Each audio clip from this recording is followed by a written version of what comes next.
Hello everyone, welcome back to another episode of Technologyglance. Today in this video, I'm going to guide you through how you can disable EasyList cookie on Brave. So let's get started. Firstly, open Brave browser in your device. Then tap on three dots icon. Next tap on settings.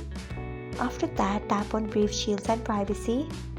Then scroll until you find content filtering. Next tap on it.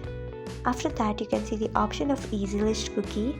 Turn off it by tapping on it. So this is how you can disable EasyList cookie on Brave. Thanks for watching.